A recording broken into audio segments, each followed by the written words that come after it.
Tout au long de ce voyage, nous sommes accompagnés par notre satellite, la Lune. Elle est là, sur votre écran, et en même temps, dehors, devant votre fenêtre. Votre écran, c'est le hublot du vaisseau spatial Terre.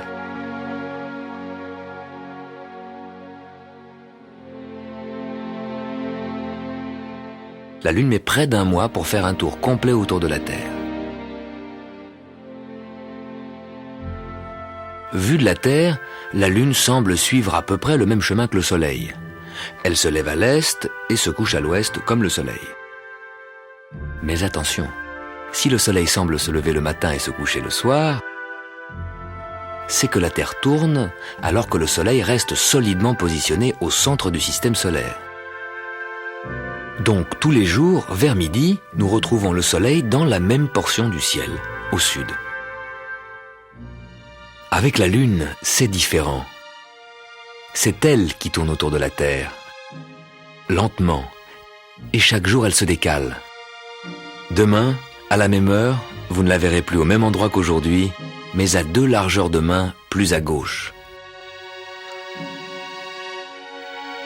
En avançant sur son orbite, la Lune vient s'aligner avec des planètes lointaines et nous permet de les repérer dans le ciel.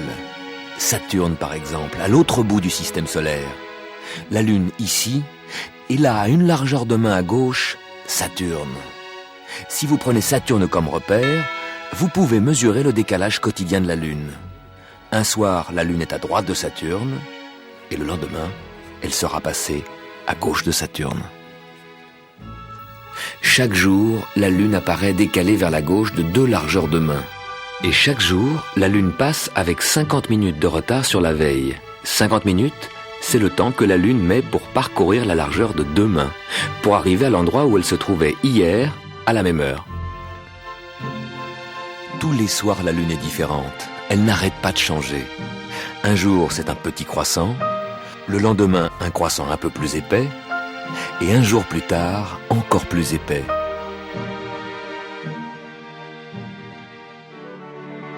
Mais au fait, pourquoi un croissant ? Dans l'espace, la Lune a toujours une moitié éclairée par le Soleil. Mais depuis la Terre, on voit la Lune dans une autre perspective. Pour nous, elle s'écarte chaque jour un peu plus du Soleil.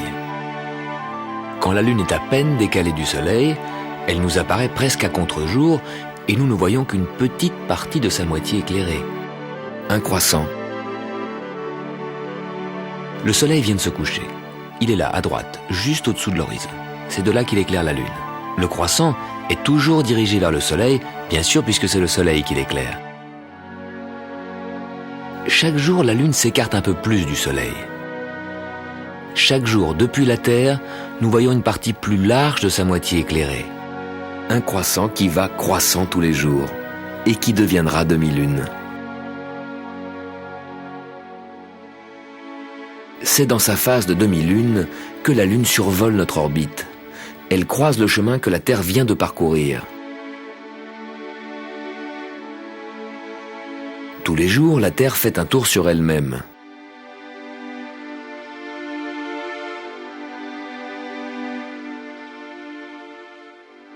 Pendant cette journée, la Lune a continué son périple. Nous l'apercevons donc décalée vers la gauche. Elle atteindra la ligne sur laquelle elle était la veille avec 50 minutes de retard. En croisant l'orbite de la Terre, la demi-lune devient un repère qui nous permet d'imaginer notre propre parcours. Normalement, nous ne pouvons pas vraiment voir où va la Terre. Le jour de la demi-lune, nous pouvons voir d'où elle vient. Là où vous voyez la demi-lune, c'est là où la Terre se trouvait il y a 4 heures. Regardez vos montres, regardez la demi-lune. C'est là-haut, à cet endroit du ciel, où vous-même vous étiez il y a 4 heures. Et dans 4 heures, la demi-lune aura pris notre place. Elle sera là où nous sommes en ce moment même. Pour une fois, en regardant la demi-lune, vous pouvez imaginer ce rail invisible qui nous conduit en un an autour du Soleil.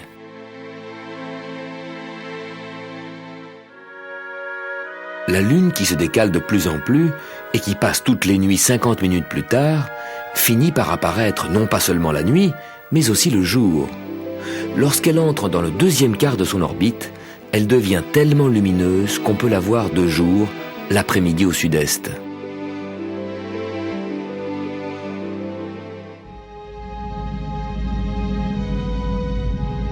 D'où vient la Lune?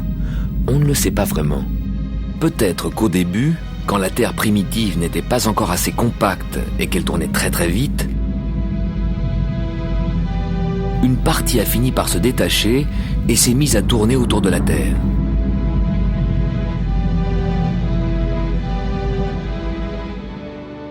Mais la Lune provient peut-être aussi d'une partie lointaine du système solaire.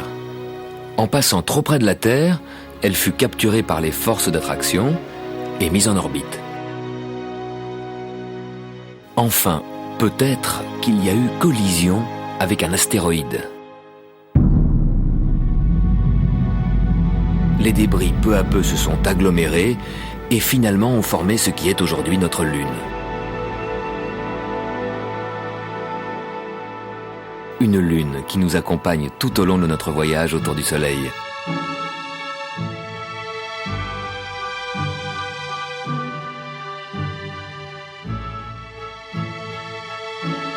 En voyant la Lune décalée tous les soirs, nous pouvons imaginer son parcours autour de la Terre.